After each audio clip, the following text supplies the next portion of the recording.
Hello, my dear students. So this is one of the important topics as far as CBSE exam is concerned. That is menstrual cycle, phases, and hormonal control. So this is very important topic. Sometimes the diagram which is given in the textbook, it's been asked directly, and five marks questions are asked on it, or 3 marks, 2 marks questions come on this particular topic. This is very important, especially the hormonal control of this cycle. So the reproductive this is the reproductive cycle in the female primates, including humans. It's called as menstrual cycle. It begins at puberty with the first menstruation called menarche.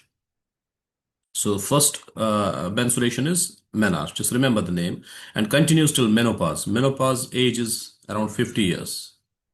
50 years in females. The average cycle length is 28 to 29 days. 28 to 29 days. Now there are different phases. Number one phase is menstrual phase. It is from day 1 to day 5. Here the breakdown and shedding of the endometrial lining and blood vessels happen. Menstrual flow, it lasts for 3 to 5 days. 3 to 5 days. And then it occurs only if fertilization does not take place. If fertilization happens, then menstrual phase will not happen. That means the shedding of the endometrial lining will not happen. So the absence of the menstruation it may indicate pregnancy. If menstruation did not happen for long, that it may indicate the pregnancy has happened, or there are certain other reasons that menstrual cycle will not happen, like stress, illness. So these are important points. You must remember them.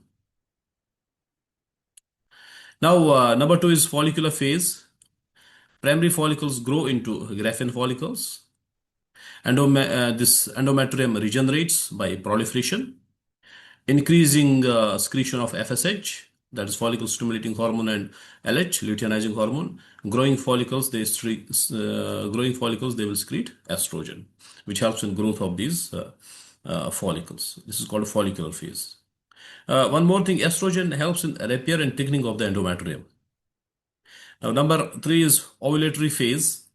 There, in this phase, a sudden rise in the LH, which is called as LH surge, will happen. This is important point. And LH surge causes a rupture of the Graafian follicle, and ovulation happens on the 14th day. Ovulation means release of ovum from the ovary. So if LH surge is there, it indicates that ovulation has happened. Now, number fourth is your luteal phase. Ruptured follicle transforms into corpus luteum. Then corpus luteum, it acts as a temporary endocrine gland and secretes progesterone. Progesterone maintains endometrium for implantation. So progesterone is very important for maintaining the pregnancy in females. Now, if fertilization occurs, pregnancy will happen and menstrual cycle will stop until the baby is born, and sometimes after the baby is born for 6 months, the menstrual cycle does not happen because of lactation. If no fertilization, then corpus luteum degenerates.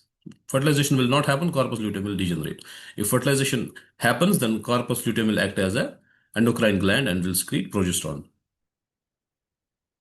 Now, menopause. Menopause is permanent cessation of or permanent stoppage of menstrual cycle. It occurs around 50 years. 50 years. It marks the end of reproductive cycle in females. Then there is one more thing that is written, that's menstrual hygiene. It is there in one small box, pink box. Use clean sanitary napkins or pads, change every 4 to 5 years, proper disposal, maintain cleanliness to prevent infection. So these are the things which are there about the menstrual cycle. Now there is a diagram which is given. It's very important diagram. So you should be knowing this diagram. This is very, very important diagram. Let me just take you to that particular diagram here. So this is the diagram. Now what you see in this diagram is very important. This figure is divided into 4 horizontal sections. All are aligned along 28 to 29 day menstrual cycle. You can see here, this is day 1 of the menstrual cycle. Let me just choose a different color. This is day 1 of the menstrual cycle, and this is day 28, 29 of the menstrual cycle. Now, if you see at the top panel here, top panel shows pituitary hormone levels like FSH and LH levels. What is happening here, if we talk about follicle stimulating hormone, you can see it is secreted by anterior pituitary. It stimulates growth of ovarian follicles.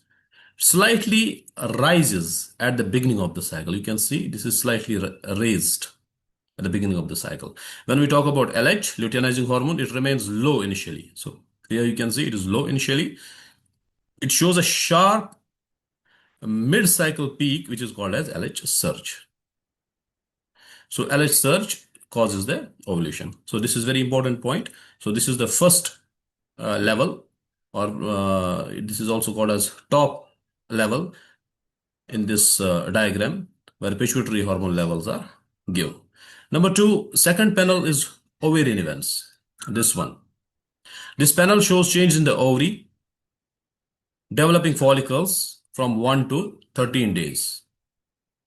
Primary follicle goes to secondary follicle, then secondary follicle into tertiary follicle, and then into the Graafian follicle. This thing occurs during follicular phase. Now, Graafian follicle on the 14th day, Graafian follicle ruptures, ovum is released. That means ovulation has happened, which is triggered by LH surge. LH surge has happened, that's why the ova has been released. Number 2, you see this corpus luteum. Corpus luteum formation happens because the Graafian follicle has broken, ova has come out, and then corpus luteum is formed out of that Graafian follicle. So this corpus luteum formation, day 15 to day 28, ruptured follicle becomes corpus luteum. This is developing corpus luteum. Corpus luteum secretes progesterone, as I told. If no fertilization, corpus luteum will regress. It will form corpus albicans. So this is not mentioned in your textbook. It is corpus albicans, this white mass. Then when we talk about the third panel, this one, this is ovarian hormone levels, estrogen and progesterone levels. Estrogen is secreted by growing follicles. These follicles which are growing, they secrete the estrogen. Increases during follicular phase. You see the follicular phase is increasing here. Peaks before the ovulation. On the 14th day ovulation will happen. Before that, the estrogen hormone will increase in its quantity. It is responsible for endometrial proliferation. Then when we talk about the second hormone, that is progesterone, it is secreted by corpus luteum. This one rises during luteal phase. When corpus luteum will be there, so the amount of the progesterone will also increase. It maintains endometrium for implantation. It falls if fertilization does not occur. Okay. So progesterone is essential for maintaining pregnancy. Then you have the last bottom panel, that is uterine events which are happening here.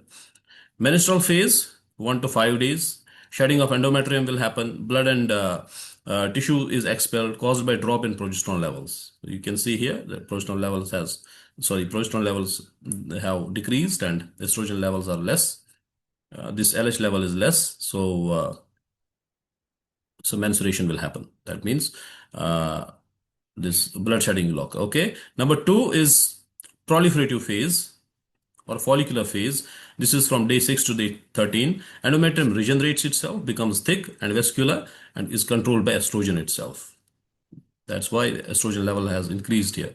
Number 3 is secretory or luteal phase, day 15 to 28. Endometrium becomes thick. You can see thickening is increasing. Endometrium becomes thick, glandular, highly vascular. It's prepared for implantation. It's controlled by progesterone only. Now, this is all about the menstrual cycle and the diagram which is given in your textbook. I hope you understood this diagram. This is very important question. I am repeating again. This is very important question. You should watch this video 2-3 times to understand it properly. Thank you very much.